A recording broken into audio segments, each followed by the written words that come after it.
오늘은 갈라디아서 3장 6절부터 14절 말씀, 우리가 듣고 믿는 것은 무엇인가 라는 제목으로 함께 말씀 듣도록 하겠습니다. 지난주 우리는 하나님의 백성이 된다는 것의 증거가 무엇인가에 대해서 배웠습니다. 유대인 그리스도인들은 이방 그리스도인들에게 이렇게 말을 한 것이죠. 우리가 하나님의 백성됨의 증거는 할례와 음식법과 안식일을 지키는 이 외부에 새기는 표시들이 하나님의 백성됨의 증거이자 하나님과 올바로 서 있다라는 증거입니다. 당신들도 이것을 했으면 좋겠다라고 구약 성경을 토대로 주장을 했던 것 같습니다.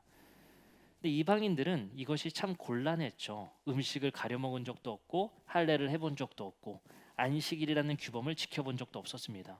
그래서 이방 그리스도인들은 급히 사도 바울에게 편지를 했습니다.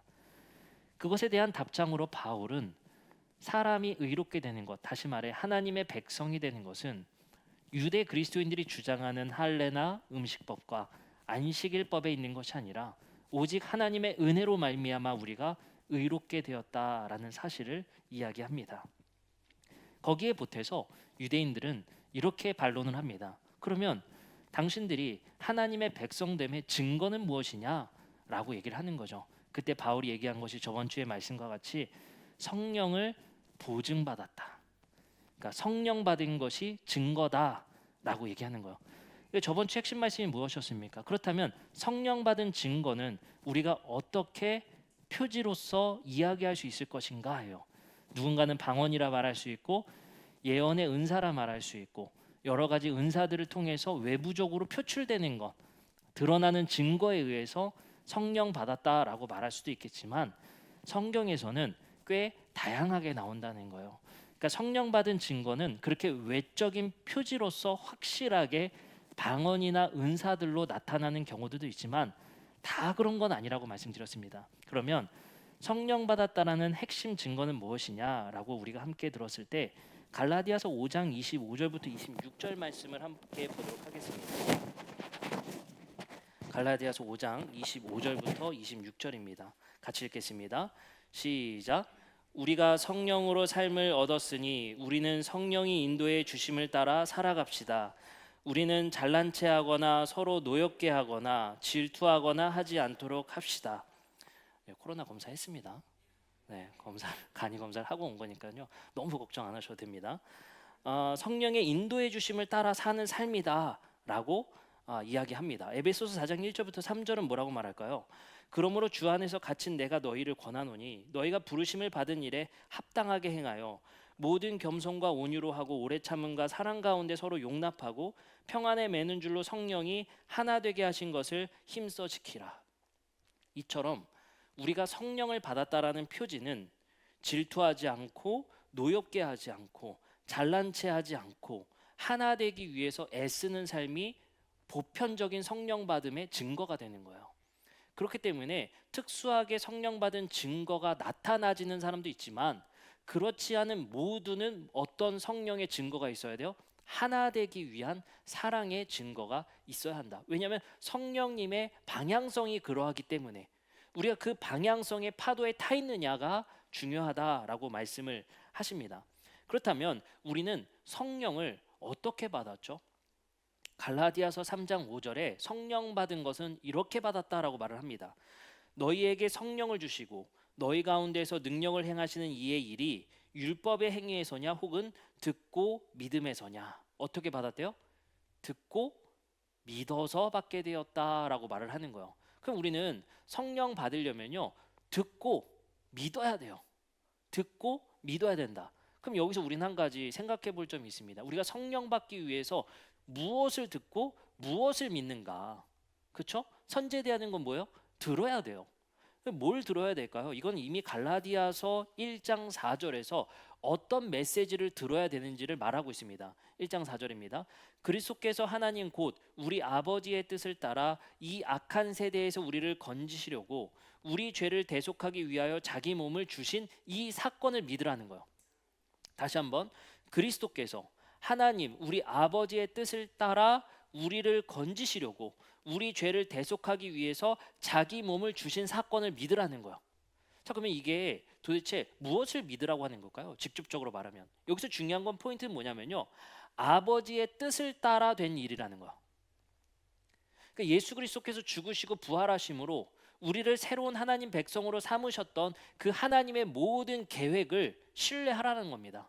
창조 때부터 지금까지 이어지는 하나님의 놀라운 계획을 신뢰하는 것, 그 신뢰의 스토리 속에, 하나님의 신실하신 신뢰의 스토리 속에 예수 그리스도를 통해 결정적인 사건을 일으키셨다는 것을 신뢰하는 것, 그 메시지를 믿으라는 거예요.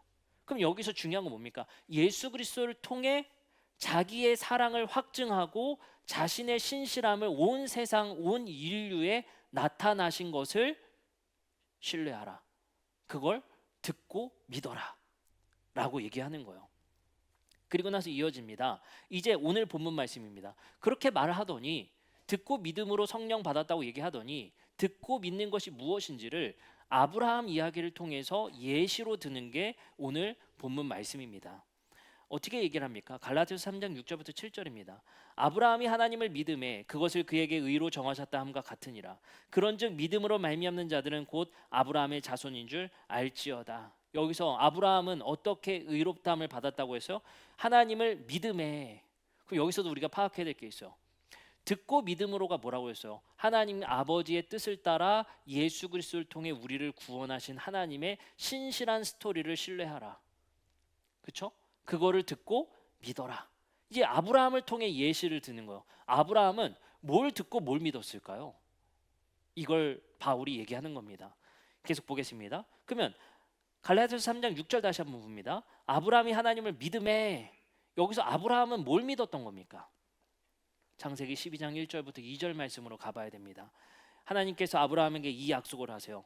여호와께서 아브라함에게 이르시되 너는 너의 고향과 친척과 아버지의 집을 떠나 내가 내게 보여줄 땅으로 가라. 내가 너로 큰 민족을 이루고, 무슨 약속을 했어요? 자손의 번성을 약속하셨단 말이에요. 근데 돼요, 안 돼요? 잘 안 됐죠. 거기에 아브라함은 꽤 의심을 갖게 됩니다. 그리고 하나님께 하는 말씀이 이거예요. 아브라함이 하나님께 이렇게 말합니다. 15장 2절입니다. 아브라함이 이르되 주 여호와여 무엇을 내게 주시려 하나이까? 나는 자식이 없습니다. 나의 상속자는 이 다메섹 사람 엘리에셀이나 당신의 후손으로 삼으십시오 라고 아주 반항적인 얘기를 합니다. 그 마음 안에 아브라함은 어떤 마음이 있었던 겁니까? 하나님의 약속이 지켜지지 않았던 문제, 거기서 발생하는 의심의 문제. 그래서 엘리에셀이나 나의 후손으로 지정해 주십시오 라고 하나님께 이야기합니다. 그러자 하나님께서는 아브라함에게 즉각 응답하십니다. 이렇게 말씀하시죠. 여호와의 말씀이 그에게 임하여 이르되 그 사람이 내 상속자가 아니라 내 몸에서 날짜가 내 상속자가 되리라 하시고, 그를 이끌고 밖으로 나가 이르되 하늘 우러러 무뼈를 셀 수 있나 보라. 또 그에게 이르시되 내 자손이 이와 같으니라. 걱정하지 마. 내가 반드시 하늘의 별과 같이 바다의 모래알 같이 내 상속자를 큰 민족을 이루겠다는 약속을 반드시 지킬 거야 라고 하나님께서 재약속을 하세요. 그러자 아브라함이 그에 대한 응답으로 오늘 말씀이었던 아브라함이 여호와를 믿으니 라고 얘기를 하는 거예요. 그러면 아브라함이 무엇에 대한 의심 속에서 믿음으로 변한 거죠? 큰 민족에 대한, 후손에 대한 번성에 대한 의심 속에 있었던 아브라함이 하나님이 보여주시는 많은 증거들과 많은 하늘의 별과 땅의 모래알들을 보면서 아브라함이 믿게 되었다는 거예요. 그럼 여기서 아브라함이 믿은 건 뭡니까? 하나님의 약속을 믿게 됐다라는 거죠. 그게 결정적이었다는 거예요. 하나님이 약속한 바에 대해서 반드시 지키겠다라는 약속을 믿었다는 것. 아까도 뭐죠? 하나님이 온 인류를 바로잡으시겠다는 그 약속을 예수 그리스도로 통해 하셨다는 것을 믿는 것. 신뢰, 하나님의 약속에 대한 신뢰, 그 신뢰의 약속이 궁극적으로 예수를 통해 이루셨다는 것을 믿는 신뢰. 이 이야기를 듣고 믿으라는 거예요. 그리고 얘기합니다. 아브라함은 결국엔 그 약속을 신뢰하게 됨으로 의를 얻게 되었습니다. 의가 뭐였죠? 하나님과 올바른 관계 가운데 서게 되었습니다. 우리는 그래서 이 이야기와 마찬가지로 갈라디아서 3장 22절에 바울은 이렇게 논증합니다. 그러나 성경이 모든 것을 죄 아래 가두었으니 이는 예수 그리스도를 믿음으로 말미암는 약속을 믿는 자에게 주려 함이라. 여기서 뭘 믿는 자? 약속을 신뢰하는 자, 약속을 믿는 자, 하나님이 하신 약속을 반드시 지킬 거라는 것에 대한 신뢰. 그렇죠? 그럼 우리는 여기서 한 가지 생각해 볼 지점이 있는 것이죠. 하나님께서는 아담과 하와를 창조하시고 그들이 타락되고, 하나님은 가인과 아벨 이야기와 노아의 방주, 바벨탑 이야기들을 통해서 인류가 하나님이 약속하고 하나님이 이 땅에 보시기 좋았더라의 세상과는 너무나도 다른 세상을 만드는 것을 하나님이 보셨고, 그 세상을 하나님이 창조 이전의 세상으로 바로잡으시기 위해 아브라함을 선택하셨고, 그 아브라함을 통해 만들어진 이스라엘을 통해 하나님은 창조의 세상을 다시 회복하고자 하나님은 그들에게 언약하고 약속하고 명령하셨죠. 그러나 이스라엘이 하나님의 뜻에 부합한 삶을 살지 못했어요. 그럼을 통해서 하나님이 이 세상을 바로잡으시겠다는 그 약속의 신실함, 신뢰가 깨지게 돼버린 겁니다. 그때 하나님께서는 이 신뢰의 약속을 그냥 저버리신 것이 아니라, 포기 선언하신 것이 아니라, 예수 그리스도를 통해 하나님이 하신 그 약속을 지키셨다는 거예요. 너를 통해 큰 민족을 이루겠다는 것을 예수 그리스도를 통해 유대인이나 이방인이나 자유인이나 종이나 모두 하나님의 한 가족으로 만드시는 그 사건의 약속을 예수 그리스도를 통해 이뤄내셨다는 거예요. 그걸 믿으라는 것입니다. 그리고 이제 우리에게는 한 가지 질문이 남아있는 것이죠. 예수 그리스도는 사도행전 말씀을 통해서 너희가 본 그대로 내가 오겠다라는 약속을 남겨놓은 채 하늘로 올라가셨습니다. 우리는 이제 이렇게 고백하는 거예요. 창조 때부터 예수 그리스도에 이르기까지 하나님 당신이 한 약속에 대해서는 신실하셨던 그 하나님을 우리는 믿고 신뢰합니다. 그리고 이제 우리에게 마지막 남겨진 한 가지 약속, 마라나타, 주 예수가 다시 오실 거라는 그 약속 또한 신뢰하고 이 땅에서 견디며 살아갑니다. 그 신앙 속에 우리는 부활의 신앙을 가지고 이 땅에서 살아가는 이들이 바로 그리스도인들이에요. 그래서 우리는 의심되고 아프고 아브라함처럼 엘리에셀이나 당신의 아들로 세워달라는, 마치 하나님이 한 약속이 지연되는 것처럼, 하나님이 한 약속이 신실하게 지켜지지 않는 것처럼 우리 세상에 도래하고 우리가 그렇게 느껴질지라도, 하나님은 우리에게 그 약속과 그 하나님이 하신 그 약속의 종점을 향해 하나님은 신실하게 일하고 계시다. 그것을 하나님은 우리가 너무 연약하니까 성령을 보내셔서 우리에게 믿고 그 삶을 신뢰하게 하셨다는 겁니다. 아브라함 이야기로 돌아가 봤으면 좋겠습니다. 아브라함이 믿음으로 하나님께 의롭다함을 얻었다라는 이야기를 우리가 단순히 이제 아브라함은 하나님의 약속을 신뢰함으로, 마치 우리도 신뢰함으로 하나님의 백성이 되었습니다라고 이야기하기에는, 아브라함 이야기는 스토리, 이야기로 들어야 됩니다. 처음 아브라함에게 있었던 일로 돌아가 봤으면 좋겠습니다. 창세기 12장 1절입니다.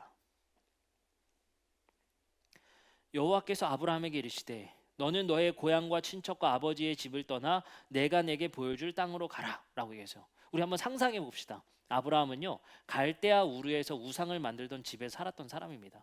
신들에 대해서, 다신, 여러 신들이 있었던 지역에서 살았던 사람이 아브라함입니다. 근데 그에게 분명한 메시지가 들려. 너는 너의 고향과 친척집을 떠나 내가 내게 보여줄 땅으로 가라.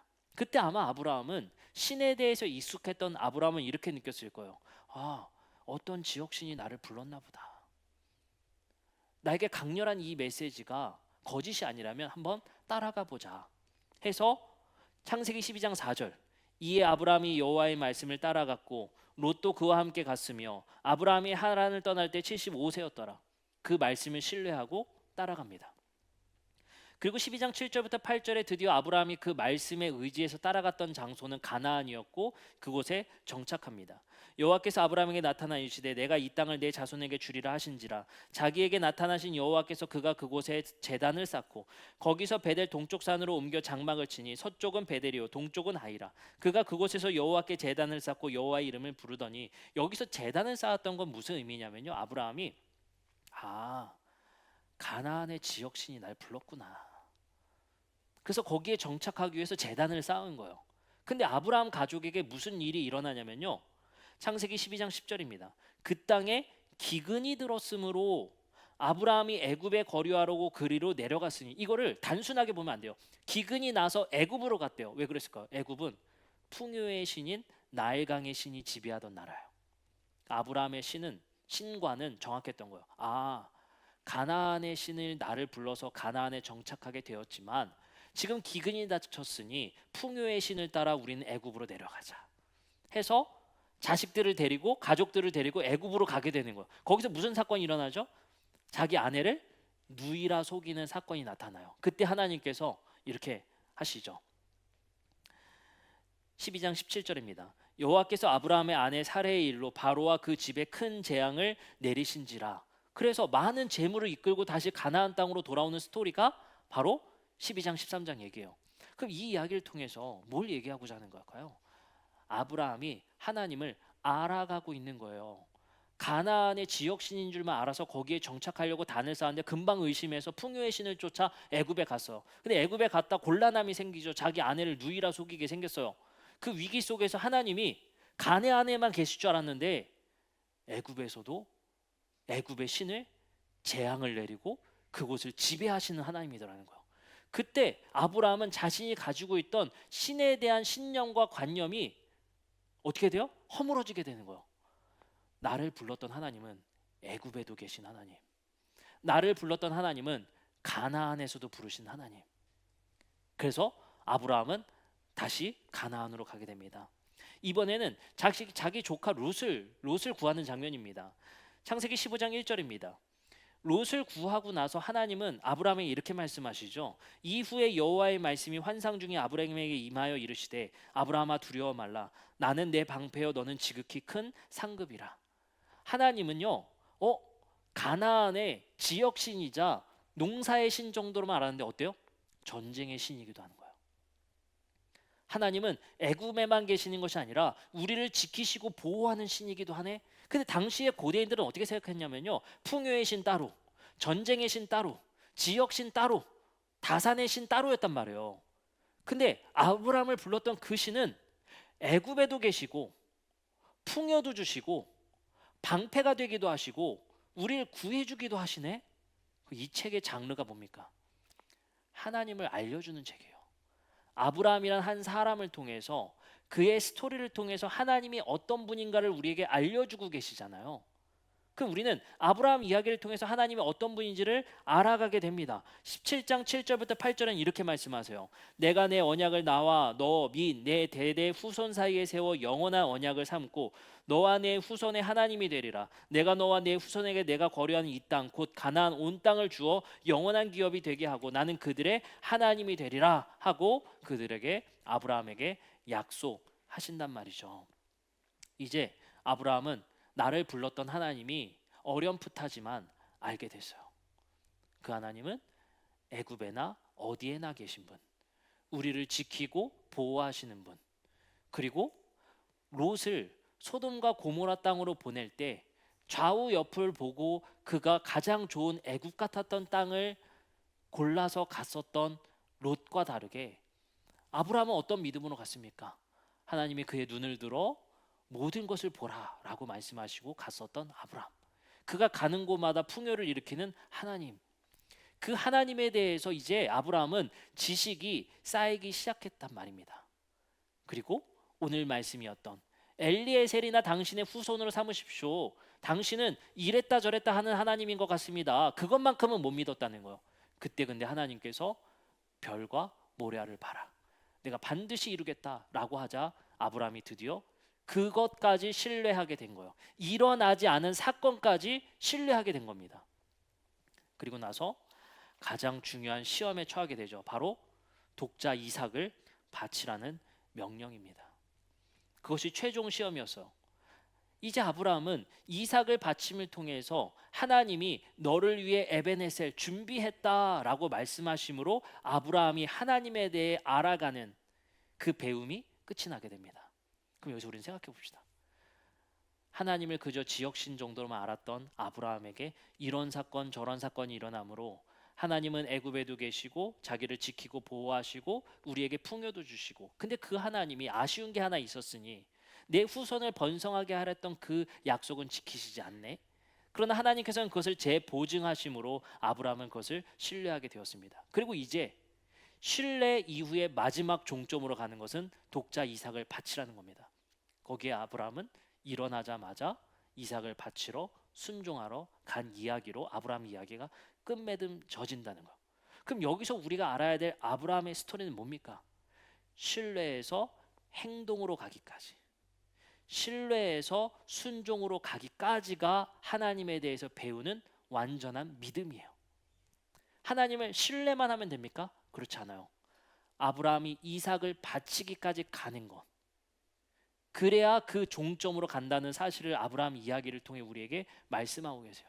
그리고 나서 아브라함의 그 약속이 이삭에게 전가될 때 분명히 하나님은 왜 그 약속을 내가 계속 실행하는지를 이렇게 말씀하십니다.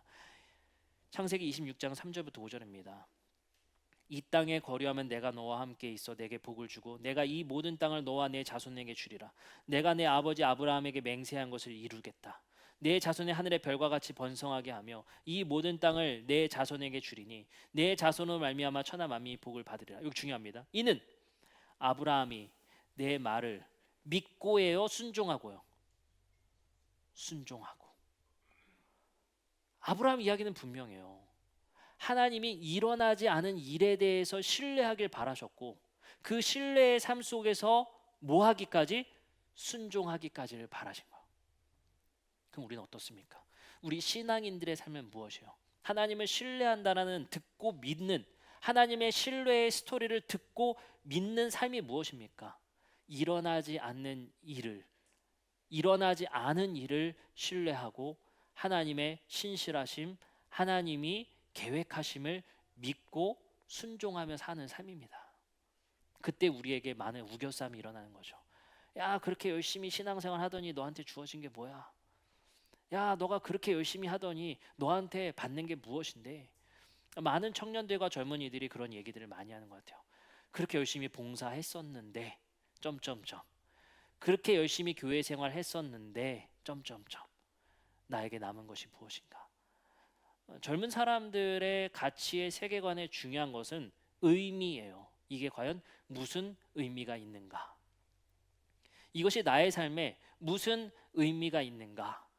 의미론적이고 합리주의적 생각을 가득 가진 세계관입니다.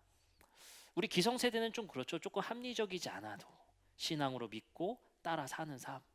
그러나 지금은 그렇지 않습니다. 합리적이지 않은 것, 논리적이지 않은 것, 의미 없는 것, 거기에는 시간과 돈을 투자하지 않는 시대입니다. 그런 시대 속에서 이 종교 생활이라는 것, 신앙 생활이라는 것은 더욱더 어려워지기 마련입니다. 그래도 제 세대만 해도요, 진짜 그렇게 하면 복 받는다고 했었으니까, 그리고 우리 어른들이 많이 복 받았으니까 나도 그 패턴대로 똑같이 하나님께 헌신하고 충성하면 받을 수 있겠지 라는 믿음이 자리 잡아 있었습니다. 그러나 많은 박탈감 속에서 자신의 현실 문제에 대해서 고민하는 청년들은 이것이 별로 와닿지 않는 것 같습니다. 내 인생이 뭐가 그렇게 변했는데, 내 인생에 과연 요셉처럼 드라마틱하게 총리까지 될 수 있는가? 요셉처럼 하면 된다 하더니 과연 이 법칙이 과연 우리에게 유효한가? 라는 고민들이 생기는 거예요. 그 무엇보다도 합리적이고 의미 없는 것에 대해서 회의하는 자들이 어떻게 우리와 함께 신앙생활 할 것인가를 고민하고 있단 말입니다. 우리 이번 주간에 참 머리가 아팠던 것 같아요. 역사 왜곡 문제 때문에. 그쵸? 그놈의 것이 도대체 뭔데? 하루 종일 건국절 논란으로 계속 뭐 관심 없으면 관심 없는 거고, 그것이 머리 아픈 사람도 있고 관심 있는 사람은 그것에 대해서 분노하기도 하고, 참 어려운 문제인 것 같습니다. 근데 거기에 중요한 기준점은 우리 대한민국이 좌우로 극명하게 갈리고 있다는 거예요. 참 안타깝습니다. 참 안타까워요. 한 청년과 대화 속에서 제가 깜짝 놀란 사실이 있었습니다. 저는 그 역사 의식에 대해서 보편적으로 알고 믿고 있었다는 게 있었습니다. 한 젊은 청년과 대화하면서 그 친구가 이런 얘기를 하는 거예요. 실제로 우리가 생각하는 그 식민사관이라는 것, 우리가 일본의 식민지에 의해서 근대화를 이루어질 수 있었던 그것이 우리에게 더 중요하고 앞으로 다음 세대가 나아가기 위해서 이제 더 이상 과거 역사에 대해서 매이지 않았으면 좋겠다. 와, 그 친구는 그게 합리입니다. 합리. 그것이 그들에게 가장 중요한 기준이에요. 나 먹고 사는 것. 과거 역사보다, 우리 대한민국의 역사보다 내가 지금 먹고 사는 지금 현장. 왜 우리 기성세대들은 역사 문제로 우리의 미래를 발목 잡는가? 라고 이야기를 하더라고요. 어떻습니까? 신앙, 우리의 삶의 사회, 역사, 모든 문제를 통틀어서 우리는 이념의 갈등, 합리의 갈등, 의미의 갈등 속에 살아가는 것이 우리입니다. 더욱더 개인화되고 의미화되고 합리화되는 세상 속에서 하나 된다라고 하는 비합리적인 생각들, 사랑해야 된다는, 나보다 이타적인 삶을 살아야 된다라는 이상론들, 그들에겐 합리적이지 않고 의미 없는 문제들이 되고 있습니다. 그러한 세상 속에서 우리 기독교는 어떤 신앙을 추구해야 하는가? 우리는 합리와 논리를 설명하는 것이 아닙니다. 우리는 하나님의 신실하심과 하나님의 계획하심과 하나님이 이 땅에 이루고자 하는 인간이 인간다워지는 것, 사람이 사람답게 함께 살아가는 하나님이 아담을 위해 돕는 배필을 창조하셨던, 그것이 보시기에 좋았더라는 세상을 만드셨던 그 기준 속에 살아가야 한다는 것이 성경의 말씀입니다. 이것이 얼마나 힘드냐면요, 요즘에 제가 얼마 전에 재미난 뉴스를 봤어요. 욜로라고 아시죠? 욜로, You only live once라는, 너의 인생 한 번뿐이야 라는 얘기예요. 그러니까 다 쓰자. 너 그러니까 거기서 말하는 건 뭐냐면, 내일 죽으면 너 어떻게 할 건데? 마치 성경에서 내 영혼이 오늘 강도와 같이 하나님이 데려가신다면 빨리 써. 모을 때가 아니야. 그래서 오마카세 가고 뭐 탕후루 먹고 막 얘기하는 거죠. 요즘엔 탕후루가 아니에요. 두바이 초콜릿이라고. 굉장히 또 트렌드입니다. 매번 인스타 틀면 나와요. 두바이 초콜릿 도대체 뭔지 계속 나옵니다. 이거 안 먹으면은 내가 여기서 좀 뒤처지는 것 같은 느낌이 들어요. 막 그런 게 나오잖아요. 근데 요즘에는 이제 욜로가 아니라 욜로에서 소확행으로 바뀌었었죠. 야, 이러다 탕진하겠어. 소소한 행복을 찾자. 그러더니 요즘엔 이제 요노라고 합니다. 요노. You only need one. 필요한 것만 사세요. 합리적인 소비라는 주제로 돌아섰다고 합니다. 그러면 욜로? 야, 이러다 탕진하겠어. 소확행? 소확행? 야, 그것도 사치야. 요노해. 필요한 것만 사 진짜. 로 세계관이 변하고 있다고 합니다. 그래서 기사 제목이 이랬어요. 오마카세 대신 간편식, 택시보단 버스, 2030이 변했다. 이게 기사 제목이었습니다. 얼마나 빠른 트렌드에 우리가 세계관에 변화무쌍한 세상을 살아가는지 모르겠습니다. 언제는 그렇게 탕후루 하더니 탕후루 가게가 거의 다 없어졌어요. 예. 옛날에도 마찬가지였죠. 그거는 대왕 카스테라 하더니 없어지고. 굉장히 빨라요. 굉장히 빨라요. 저 이제 탕후루 먹어볼게 하면 이미 여러분들 찾기가 어렵습니다. 두바이 초콜릿 찾으세요. 두바이 가는 분 있으면. 예. 진짜 어려운 시대를 살고 있는 거예요.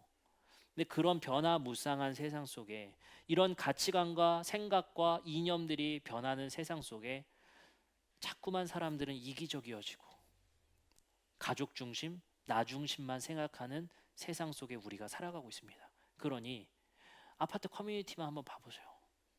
나한테 조금이라는 피해만 받아도요, 막 난리예요. 제가 한번 얘기했죠. 누가 한번 개구리 잡았다가 아파트 단지가 난리 났었다고. 아주 작은 문제, 사소한 문제라고 보일 수 있지만 나에게 피해가 된다면 못 참는 시대예요. 그런 시대 속에서 성경은 말합니다. 함께 사세요. 사랑하세요. 하나 되세요. 유일하게 미친 듯이 브레이크 없이 폭주하는 기관차의 브레이크가 하나님의 말씀인 것 같습니다. 우리를 늘 점검합시다.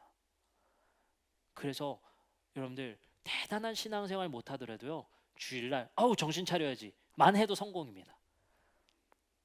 나 이제 내가 너무 욕심 부렸지, 나만 생각했지, 그렇게 머리 한번 흔들고 나가도 우리는 성공.